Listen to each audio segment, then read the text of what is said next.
Hello, and welcome to the Sacred Awareness Podcast. I'm your host, Angela Dawn. I'm a quantum healer, transformation coach, mystic, and channel of cosmic consciousness. Allow me to be your guide as we explore topics of metaphysics, consciousness, and just being a human during these expansive times for humanity. There's much to discover. Let's get exploring. Okay, I'd like to talk to you today about your expectations. Okay. We can look at life and the world around us and judge it to be a certain way without actually taking the time to check in to see what our expectations are that we've placed on the world around us. And I'm going to tell you why this is important. So, there's a part of your brain, whole system, it's your reticular activation system.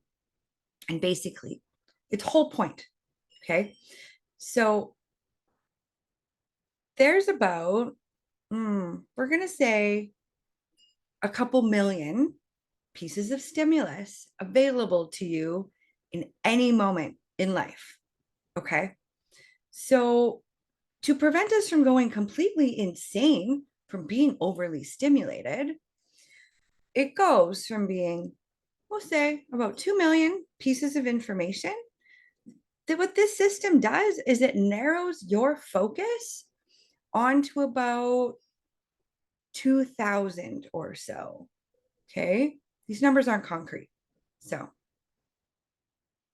just to give you an example, though, and show you how it works.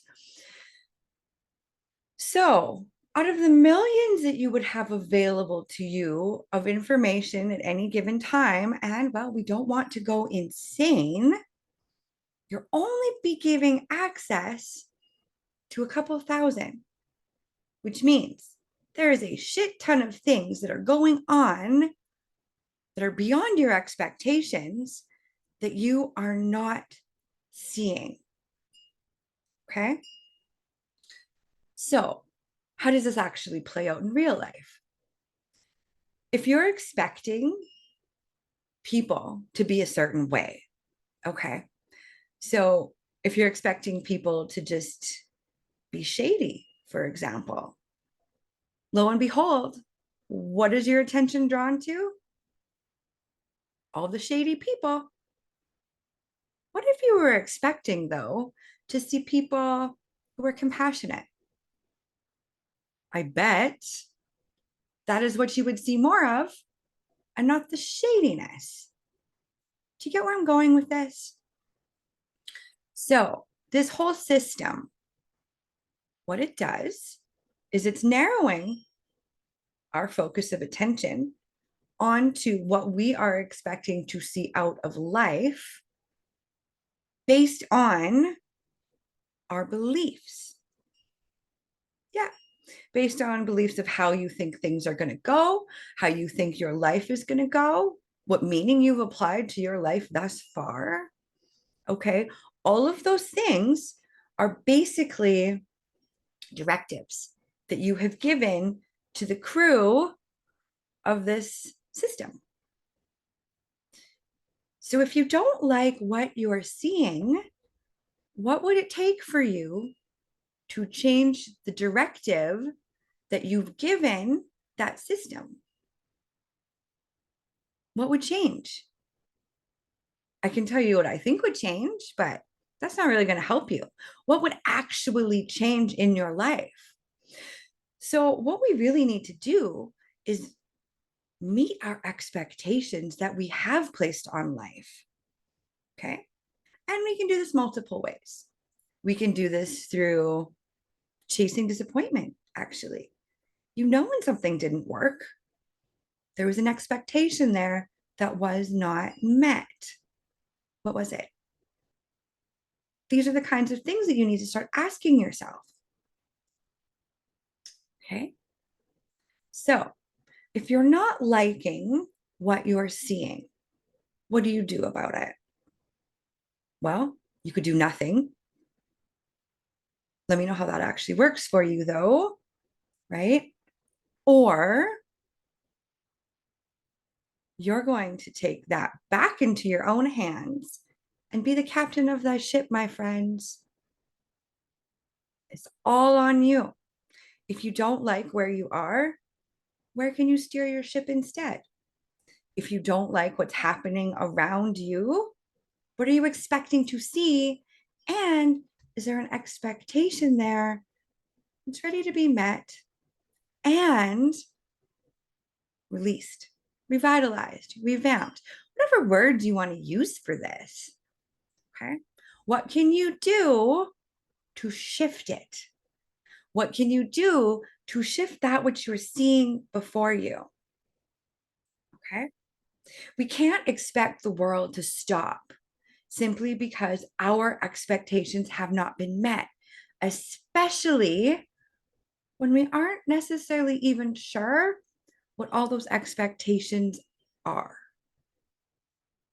And there's nothing wrong with not knowing that. You actually find yourself in a really interesting position if you find yourself here. Because if you're not sure what you're really going to expect, the sky is the freaking limit. You have no glass ceiling.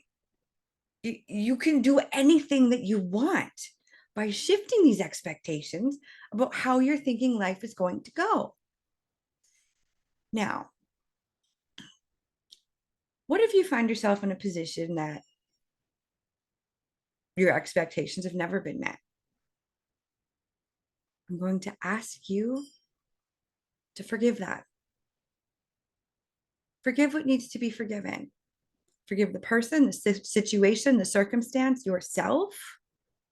Something in there will require the grace of forgiveness, and you must find it. You must find it. That's all. So basically, this is part of how we train our brains. This is how we train it out of separation. This is how we train it out of duality. Okay? It's by meeting our expectations that we've placed on the world around us. There might be a belief in there that isn't serving you any longer. Maybe. Maybe there's certain words that you've been saying to yourself that are simply putting you under more of the spell of illusion. What is it? Allow your soul to tell you what it is for you. However, I'm going to suggest you meet those expectations. Okay? Because it's those expectations that are steering your focus on what you are expecting to see. Okay? You want to be a conscious creator of your life? That's one way to do it.